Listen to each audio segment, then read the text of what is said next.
Bienvenidos a Filosofía en tiempos de no filosofía, un espacio de reflexión profunda sobre el pensamiento filosófico en la actualidad. Un programa dirigido por Filosofía Tierra.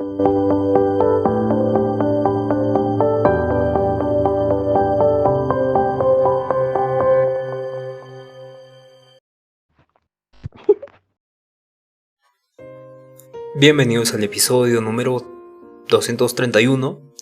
Mi nombre es Marco Antonio y vamos a hablar de Platón, Avicena, Maimónides en el día 15 de epistemología. Entonces, si tienen alguna duda, pregunta, consulta, sugerencia, corrección, no se olviden escribir en los comentarios y vamos a estar respondiendo cada uno de ellos. Tenemos al idealista absoluto que es Platón. Platón es el precursor de todo el racionalismo y él en 3 libros habla sobre el conocimiento, ¿no? En la República él plantea la alegoría de la caverna y una de las imágenes más poderosas sobre el conocimiento y también ignorancia, y evidentemente habla de la línea del símil, el símil de la línea. Ya hablamos esto un poco creo en otro episodio, pero podemos retomarlo también, ¿no? En Fedón, en este libro Fedón, habla sobre la inmortalidad del alma y cómo el conocimiento verdadero proviene del alma separada del cuerpo. Y en Teteto tenemos la pregunta por el conocimiento, ¿qué es el conocimiento? Ahí se dedica a decirnos qué es el conocimiento, y de hecho acá es donde el símil de la línea cobra todo el sentido, ¿no? Acá es donde se habla, se profundiza sobre el símil de la línea, ¿no? Y evidentemente el libro que tenemos ahora no es completo sobre el Teteto. El conocimiento se convierte en una creencia con fundamentos, una creencia con justificación. Hasta ahí nomás llega Platón cuando habla de conocimiento en el Teteto, y sin embargo falta la otra parte, ¿no? Porque eso es lo que corresponde al doxa o la opinión o al mundo sensible. Entonces falta el conocimiento en las matemáticas y profundizar mucho más ahí, y sobre todo falta conocimiento en las ideas, en esta parte última del conocimiento verdadero. Y la idea central de Platón es sostener que el conocimiento verdadero no proviene de los sentidos, no proviene de esa idea suprema, y evidentemente la razón es la única que puede acceder a esta idea. Entendamos idea del bien, ¿no? El bien mismo. En este sentido, en el Teteto, Platón, a través de Sócrates, no resuelve de forma definitiva el conocimiento, más bien explora, refuta definiciones, lo que lo convierte en un diálogo aporético. Es decir, termina como una especie de callejón sin salida filosófico, donde no termina de resolver este problema. Sin embargo, no consideramos que sea un libro completo de Platón, sino que es un libro que se detuvo por un momento. Y evidentemente Sócrates interroga a Teteto. Teteto es uno de los jóvenes más prominentes de Atenas, de Grecia, y lo encuentra y lo ve en la calle y le dice: este joven tiene buena predisposición para la filosofía, entonces que venga acá y converse con nosotros. Entonces a Sócrates lo llama y a Teteto le hace preguntas, ¿no? Con la intención de definir qué es el conocimiento, o en este caso le denominaban esto la episteme, ¿no? Y a lo largo del diálogo se analizan 3 definiciones principales. La primera definición que nos da Platón es que el conocimiento es la percepción sensible. El segundo es el conocimiento una opinión verdadera, y el tercero que el conocimiento es una opinión verdadera pero con justificación. Y esto es lo último que se puede leer de este libro, ¿no? Y evidentemente el primero corresponde a una refutación donde Sócrates argumenta que la percepción es subjetiva y cambiante, inestable. Entonces, si el conocimiento fuera percepción, no habría verdad objetiva ni error posible, porque cada percepción sería válida. Claro, y esto responde a lo que dice Protágoras, donde dice saber es percibir, ¿no? El hombre es la medida de todas las cosas. Entonces el percibir es el conocimiento, ¿no? El conocimiento es la percepción sensible, y en este caso Sócrates argumenta que no, porque es cambiante, inestable.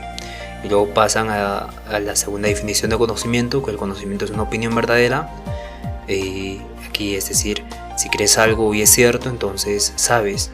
Pero Sócrates muestra que uno puede tener una opinión verdadera por casualidad sin saber por qué tiene su opinión por casualidad. Por ejemplo, ¿no? Podemos adivinar la respuesta correcta de una pregunta de examen muy difícil si realmente no sabemos nada del tema. No podemos acertar ese momento y evidentemente es verdadero, pero no significa que sabes la respuesta. Entonces esto es el conocimiento como opinión verdadera, tampoco es lo que se busca, no es el conocimiento profundo en sí mismo. Y luego pasan a la otra definición de conocimiento, que es el conocimiento es una opinión verdadera con justificación. Y esta se parece mucho a la definición clásica de conocimiento, ¿no? Que ya hablamos que la definición clásica de conocimiento es creencia verdadera justificada. Y en este sentido Sócrates plantea dificultades sobre qué realmente significa logos, ¿no? Es posible explicarlo verbalmente a logos, es identificar los elementos que componen una cosa, es recomponer una diferencia con respecto a otras. Entonces en todos los casos encuentra que estas ideas no logran captar con precisión qué hace que algo sea conocimiento verdadero. Y al final del diálogo termina sin una definición satisfactoria. Pero Platón quiere mostrar la complejidad del conocimiento y deja sembrada la duda, ¿no? Promoviendo así la investigación filosófica. ¿Qué realmente es el conocimiento? Y acaba con más preguntas, ¿no? Es poder expresarlo verbalmente. El conocimiento del bien es identificar elementos que descomponen una cosa. ¿Qué es realmente el conocimiento? Entonces aquí deja abierta una investigación Platón. Entonces, ¿por qué los sentidos nos muestran un mundo cambiante, imperfecto, engañoso, ¿no? En cambio, la razón nos permite acceder a ideas, formas eternas que son universales, perfectas, inmutables. Y evidentemente, aunque no lleguemos a la definición de conocimiento, tenemos que justificar un conocimiento racionalista y otro empirista, ¿no? Donde para Platón los sentidos no pueden ser la base del conocimiento verdadero, porque nos muestran un mundo cambiante y engañoso. Y en cambio la razón nos permite acceder a un plano superior, donde el mundo de las ideas o las formas es mucho más fidedigno. Entonces las ideas en general provienen del bien, pero el bien es como la fuente de estas ideas. Entendamos ideas como inmutable, universal, perfecta, o sea que no cambia con el tiempo, es inmutable, no dependen de circunstancias particulares, es universal y son perfectas porque son el modelo ideal de todas las cosas, ¿no? La idea de justicia no se encuentra en casos particulares, en tribunales, ¿no? O leyes humanas y demás, sino que se comprende racionalmente en forma pura.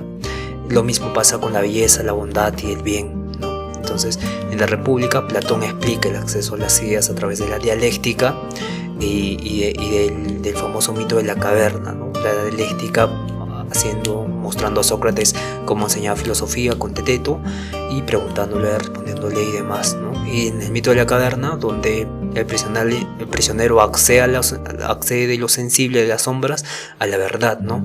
Que sería el sol, o la idea de bien, ¿no?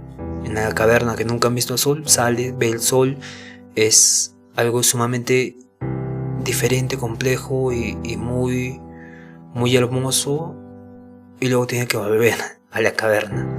Y esto es completamente lo que Platón mencionaba, ¿no? En el Fedón, en este libro, el alma es capaz de conocer las ideas porque ya las ha contemplado antes, ¿no? Y ahí hace la teoría de la reminiscencia en el libro Fedón. Él menciona que nuestra alma ya conoce, y nosotros cuando aprendemos algo, conocemos algo, lo hacemos por repetición. O sea que nuestra alma ya conocía esto, y cuando conocemos algo solo se reafirma el conocimiento, es una reafirmación del conocimiento. En este sentido, para acceder al conocimiento se necesita una dialéctica, ¿no? Un método racional de investigación que comienza en lo sensible, lo que percibimos, y luego pasamos a lo inteligible, a las formas, a las ideas puras. Y este proceso implica interrogar conceptos comunes, cuestionar supuestos, depurar ideas hasta llegar a definiciones universales y contemplar racionalmente las ideas, la justicia, belleza, bien y demás, ¿no? Entonces la dialéctica culmina en la contemplación del bien, de la idea del bien, ¿no? De las ideas del bien. que es más bien fuente de verdad, fuente de ser, ¿no? La República, en el libro 6 y 7 nos menciona esto. Es muy interesante por ello Platón, y aparte es muy racionalista también, ¿no? Porque ya nos muestra 3 tipos de conocimientos y que ninguno les satisface y que teníamos que seguir buscando o resolviendo o concluyendo. Bien, entonces pasemos a Avicena. Él es de la tradición islámica y él ve el conocimiento como iluminación del intelecto. Avicena es posterior, 1000 años aproximadamente después de Platón, pero él creía que, bueno, no occidental, ¿no? Creía que el conocimiento no se obtenía de formas pasivas, simplemente a través de los sentidos, pasivamente, ¿no? Los sentidos nos dan todos los conocimientos, pero de forma pasiva. Entonces, necesitamos un proceso activo, que es la iluminación del intelecto, ¿no? Y este proceso consiste en la intervención del intelecto agente. Esta es una especie de facultad universal e inmaterial que ilumina la mente humana y le permite comprender las realidades abstractas. Esto evidentemente conlleva a hablar sobre la mente como una sola, ¿no? Existe una sola mente, que nos conectamos con esa sola mente y así iluminamos esta mente humana para conocer. Pero esto nos permite conectarnos con las realidades abstractas. Entonces, acá hay una discusión entre el intelecto material y el intelecto agente. Según Avicena, los seres humanos tienen un intelecto material que está limitado por las percepciones sensoriales, y este intelecto necesita ser iluminado por el intelecto agente, que es una facultad separada y divina, ¿no? Y el intelecto agente abstrae las formas universales de los procesos que percibimos a través de los sentidos, permitiendo que nuestra mente comprenda las verdades universales que van más allá de las cosas particulares que vemos en el mundo.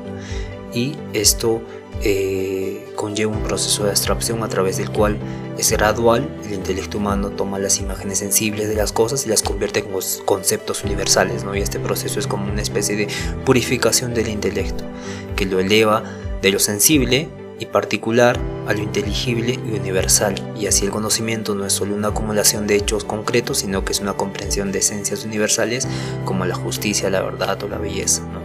Y evidentemente la razón como medio de acceso a las verdades universales es fundamental, porque en la filosofía de Avicena la razón es clave para alcanzar la verdad, ¿no? Para él, la razón humana tiene la capacidad de conocer las formas universales, que son inmutables y eternas, mediante la abstracción de las imágenes sensibles, ¿no? Y esto significa que aunque nuestras percepciones iniciales sean limitadas e imperfectas, la razón tiene el poder de trascender esas limitaciones y captar las realidades fundamentales que gobiernan el mundo, ¿no? Evidentemente la teoría de los inteligibles es fundamental, porque Avicena plantea que el conocimiento humano se forma a partir de un proceso gradual de lo sensible y particular a lo y se convierte, ¿no? Es una conversión a lo inteligible y universal, y este proceso es fundamental para su teoría epistemológica. Evidentemente los sentidos son lo primero, lo básico. Cuando observamos un objeto, nuestro intelecto material recibe esta información del objeto, de los sentidos, color, forma, tamaño, y luego viene el proceso de abstracción, mediante el cual el intelecto separa estas formas sensibles de la materia concreta. Este proceso se llama abstracción y consiste en eliminar lo particular y retener lo universal. El intelecto abstrae la esencia de caballo, que es común a todos los caballos, sin importar su color, tamaño, la esencia de caballo, ¿no? Que corresponde a un tipo de concepto interno universal de todos los caballos. Y luego viene una vez que la razón abstrae las esencias, estas se convierten en inteligibles, es decir, en contenidos mentales universales que pueden ser pensados, conocidos, sin necesidad de recurrir a objetos físicos. Bueno, con esto se da cuenta que cuando pensamos nosotros ahora mismo en caballo, tenemos la esencia de caballo, tenemos esta parte abstracta de caballo, esta parte inteligible de caballo, por más que no lo hayamos visto o experimentado cualquier objeto. Y esto evidentemente Avicena se da cuenta de esto, ¿no? Después llegan muchos más, como vimos, filósofos como Gödel, que explican, ¿no?, este proceso ya también de una manera más científica. Y luego Avicena afirma que este proceso no sería posible sin la acción del intelecto agente, ¿no?, esta facultad universal e inmaterial que ilumina al intelecto humano y le permite captar estas esencias, ¿no? Es como si el intelecto agente encendiera una luz en nuestra mente para poder ver lo universal en lo particular. Y evidentemente esto es algo muy importante para toda la tradición epistemológica, porque ya corresponde a un tipo de cientificación del conocimiento racional, ¿no? Ya vimos con Noam Chomsky cómo él también introduce este concepto de módulos del lenguaje, del órgano del lenguaje, que parece innato a todos los seres humanos, ¿no?, que es la capacidad de aprender idiomas. Y evidentemente la teoría de los intangibles muestra cómo Avicena, el conocimiento verdadero no depende de los sentidos, sino de la capacidad de la razón para elevarse desde lo concreto hasta lo universal. Claro, el conocimiento es activo, ¿no? Esta adquisición, este proceso de 4 pasos es una actividad, ¿no? Empezamos primero con la recepción de las imágenes sensibles, luego el proceso de abstracción, la conversión en inteligibles y la intervención del intelecto agente. Bien, entonces este intelecto activo o intelecto agente es una entidad inmaterial y eterna de carácter divino que ilumina al intelecto humano, y su función es hacer que las cosas sensibles se conviertan en conceptos universales. Sin él, la mente humana no podría comprender las esencias de las cosas, así como el sol ilumina los objetos y demás, ¿no? Recibimos percepciones sensibles del mundo material, entonces la mente humana por sí sola no puede abstraer las esencias sin ayuda, necesita este intelecto activo. Este interviene iluminando y elevando esas formas hacia el nivel de lo inteligible, y así se generan conceptos racionales e universales como base teniendo como base el conocimiento verdadero, ¿no?, ya de estas cosas que eran antes sensibles. Este es un puente entonces entre lo sensible y lo inteligible. Y en esta conexión hay muchos debates, ¿no? ¿Cómo es esto posible?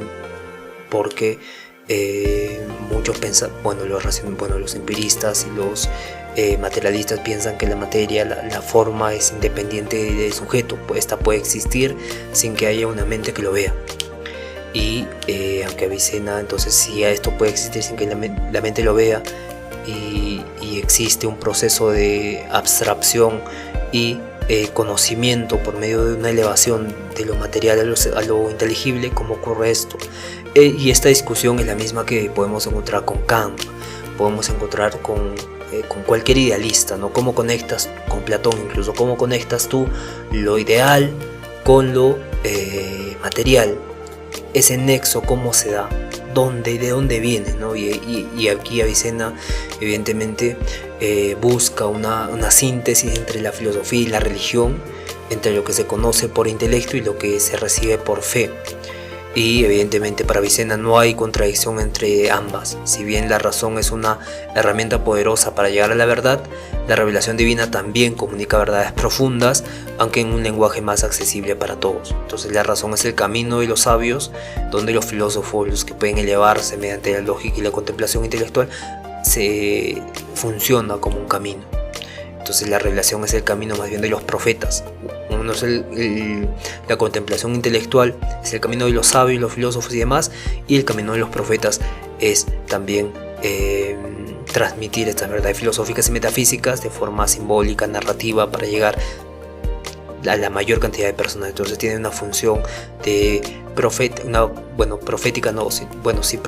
y otra de contemplación y elevación. Evidentemente Avicena sostenía que la religión es una forma simbólica de expresar verdades filosóficas, porque esta visión es muy interesante porque defiende la unidad de la verdad, ¿no? Recordemos que la verdad se dividía en la Edad Media con lo científico o la filosofía de la naturaleza y la religión y la fe. Entonces no se podía mezclar, y muchos como San Agustín y demás decían que tenían misiones separadas, ¿no? Pero con la armonización de la fe y la razón se llega a la unidad de la verdad, ¿no? Pero ya no dice como los occidentales, Avicena, a una armonía entre para llegar al conocimiento, ¿no? Por ejemplo, Santo Tomás decía que nosotros podemos llegar al conocimiento de dos formas, filosófico y fe, pero ambas nos llevan al conocimiento. Sino Avicena decía que esta es una unidad, pero la verdad es la misma, solo es que hay una unidad, ¿no? Entonces, lo que es verdadero por la razón no puede contradecir lo que es verdadero por la revelación. Entonces, la razón nos lleva a la verdad y esta no puede contradecir la verdad también de la revelación. Entonces justifica el papel filosófico buscando la verdad, pero también es el papel del profeta como guía espiritual de la comunidad. Entonces trataron de hacer esto, hicieron esto, de hecho unieron en esta unificación de la verdad, el conocimiento filosófico y el conocimiento por fe o revelación. Entonces con estos 4 pasos Avicena hace algo sumamente importante, por eso es tan reconocido Avicena, y en este sentido se llega a retomar y profundizar sobre la teoría de Aristóteles del conocimiento, ¿no? Porque el intelecto agente viene de Aristóteles. Este intelecto universal, eterno, divino tiene funciones para la concepción del mundo de Aristóteles también. Aristóteles hablaba de ánima o sobre el alma, sobre 2 tipos de intelecto, el intelecto paciente, el intelecto agente. Recordemos que Avicena es el primero que traduce a Aristóteles y por esto conoce esos conceptos y por eso los sintetiza en la razón y la fe para su comunidad islámica. Entonces recordemos cómo está el conocimiento. Primero está la percepción sensible, el intelecto material recibe información del mundo, luego la iluminación del intelecto agente permite abstraer la forma, su esencia de esas imágenes, y luego viene el conocimiento universal, ¿no? El conocimiento del ser humano que accede a las verdades racionales. Pero vimos que eran 4 procesos, pero es una síntesis de esta traducción que hace. Y en este sentido, primero es el proceso de recepción de imágenes, el segundo es el proceso de abstracción, el tercer proceso es el de conversión en inteligibles, y el cuarto proceso es la intervención del intelecto agente. Bien, podemos pasar ahora al legado, porque Avicena fue una figura clave en la transición del pensamiento griego al mundo islámico y posteriormente al mundo occidental,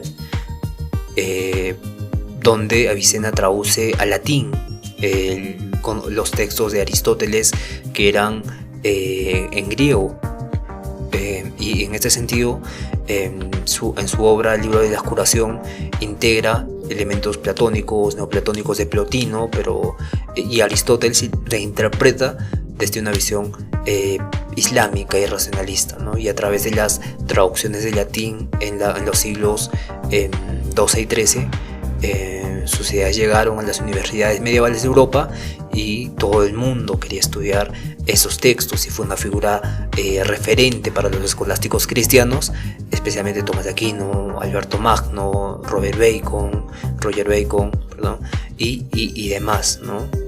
Hablamos de filósofos, toda la tradición, ¿no? Toda la tradición medieval trataba de estudiar estos textos aristotélicos, y evidentemente a Avicena también cómo fusionó la razón y la fe en una sola unidad para llegar al conocimiento de la verdad.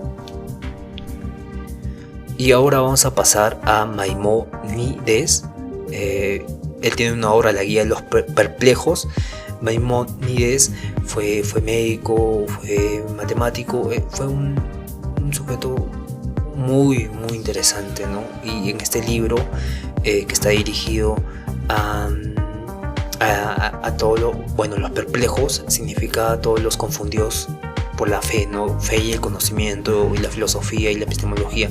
Había una confusión profunda, ¿no? Muchos religiosos se dedicaban a estudiar estos textos aristotélicos y veían que no, muchos conceptos no estaban de acuerdo con la fe. Igual los racionalistas o los científicos y filósofos estudiaban la fe y habían conocimientos también que contradecían su conocimiento, entonces había una confusión, entonces los llama los perplejos. Entonces Maimónides crea esta guía de los perplejos para sintetizar y armonizar estas dimensiones. Entonces tiene 4 puntos la guía de los perplejos. Una es la razón y la revelación no se contradicen. 2, conocer a Dios es obrar, es conocer su obra y obrar, evidentemente. El tercero es el conocimiento progresa en niveles o por niveles, y el cuarto es el lenguaje es limitado para expresar lo divino. Y en la primera parte Maimónides defiende que sin la razón esta idea está bien usada, ¿no? Nunca puede contradecir la Torá. La razón puede parecer contradictorio, sin embargo es porque se está interpretando literalmente el texto y que debe entenderse de forma simbólica o alegórica, ¿no? Y es uno de los primeros que menciona esto en cualquier religión, ¿no? Nunca hay que tomar textualmente un libro sagrado, porque se tomaba textualmente todos los libros sagrados, ¿no? Llega en Occidente Martín Lutero y hace lo mismo, ¿no? Con la Reforma Protestante. Bien, entonces eso hace en la primera parte. Menciona que nunca hay que hacer literalmente una interpretación de un texto, sino que es simbólico, alegórico y demás. En la primera parte, perdón. En la segunda parte es conocer a Dios, es conocer su obra, ¿no? Entonces aquí trata de comprender el universo a través de la razón, porque conocer a Dios es conocer su obra, ¿no? Y eso permite conocer indirectamente a Dios cuando conocemos al mundo o las cosas del mundo, y no podemos conocer la esencia de Dios, pero sí sus actos, que es la creación, el orden del cosmos y demás. Y luego viene el tercer elemento, que es el conocimiento progresa en niveles, donde Maimónides cree que el humano debe acceder en su conocimiento desde lo sensible hasta lo metafísico, ¿no? El sabio es quien domina la lógica, la física y la metafísica. Entonces hay un cierto tipo de niveles de conocimiento que tiene que pasar para recién conocer a Dios de forma plena.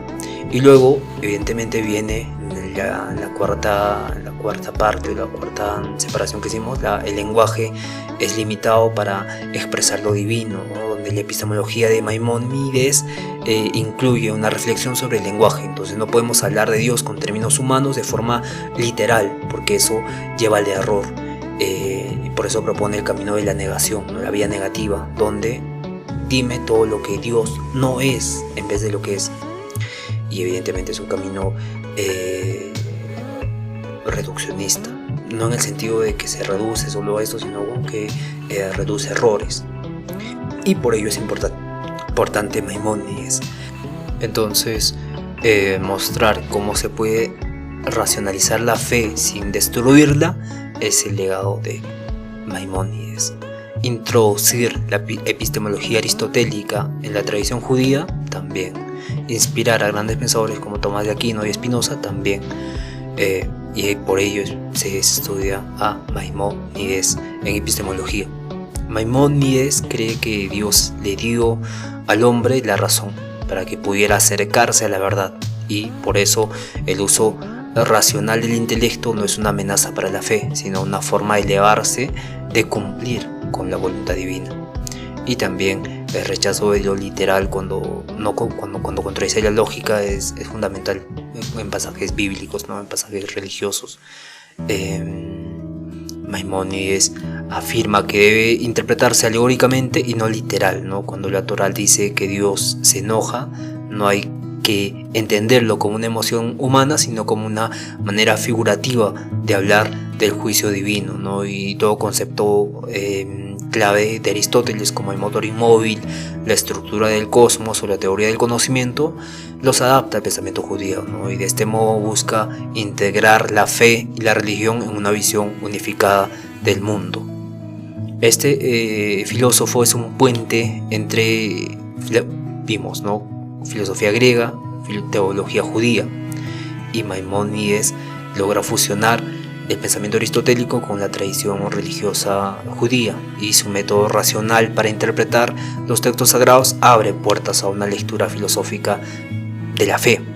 Ahí muestra la razón en convivencia con la fe o con la revelación y no se contradicen una de otra, ¿no? Su obra es muy importante porque fue traducida al latín y estudiada por filósofos cristianos, incluyendo profundamente Tomás de Aquino, y gracias a él también las ideas del mundo islámico y judío entraron en el corazón del pensamiento occidental, ¿no? Y se desarrolló toda una profundidad filosófica gracias a ellos dos. Bien, entonces acabamos el episodio de hoy, muy interesante, y mañana entramos con los teóricos constructivistas como Immanuel Kant. Vamos a hablar de Immanuel Kant. El día de mañana va a ser un día muy especial. Gracias por escucharnos y nos vemos el día de mañana con Kant. Bien, conózcanse a sí mismos y un fuerte abrazo.